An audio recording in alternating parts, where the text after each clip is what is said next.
The Narragansett Bay Commission is a public corporation. The NBC owns and operates Rhode Island's two largest wastewater treatment facilities. It has over 100 miles of interceptor pipes that collect sewage from almost 400,000 individuals and over 8,000 businesses in 10 cities and towns. So NBC's first project were 3 utility-scale wind turbines at the Fields Point plant in Providence, and you can see them prominently as you drive by the interstate. It was the first renewable wind turbine project in the state, and it helped demonstrate the feasibility of projects like this. It was quite challenging to erect these utility-scale wind turbines in a plant of that size. While these turbines are being erected, plant operations still have to happen, and it's a busy plant. And there's a lot of operators and maintenance crew about. And the wind turbines are 365 feet tall and 270 feet in diameter, which is about half of the length of the plant. So if you can imagine big tanks of clarifiers and all of these tanks and different buildings and pumps and all of these functioning processes, and then these huge 374-foot wind turbines being erected. It was quite a sight, and it took a lot of collaborative effort with the contractor and operations. I think that was probably one of the biggest challenges. It definitely set the stage for our next project.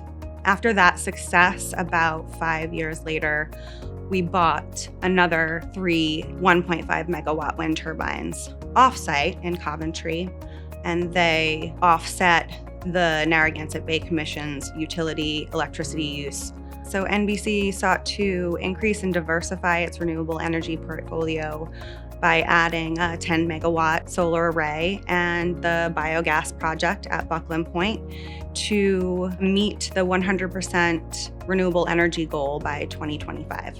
The renewable energy projects were funded utilizing grant monies from the Rhode Island Renewable Energy Fund, incentives from National Grid. The biogas project utilized grants from the Regional Greenhouse Gas Initiative, and primarily they were funded by low-interest loans using principal forgiveness. With the owned assets, the wind assets, the power purchase agreements for net metering credits, and our biogas project, we have offset our electricity needs by 80% last year. So we have about 20% to go to reach net zero, and we have plans for new projects to come online that will achieve that goal of 100% by 2025. The Net Zero Renewable Energy Program aims to reduce this burden on the ratepayers, reduce the rates, and offset the carbon footprint of the process. I think it elevates awareness for the reduction in fossil fuels, for the electricity usage in general. There are so many options now to buy your electricity. You can choose to buy renewable energy from the grid. Here we're actually making our own energy and using it directly, locally, by remote metering or net metering. It brings up the conversation for people to think about where their energy comes from and that they have a choice when they're purchasing it. And they can help the environment by making good choices.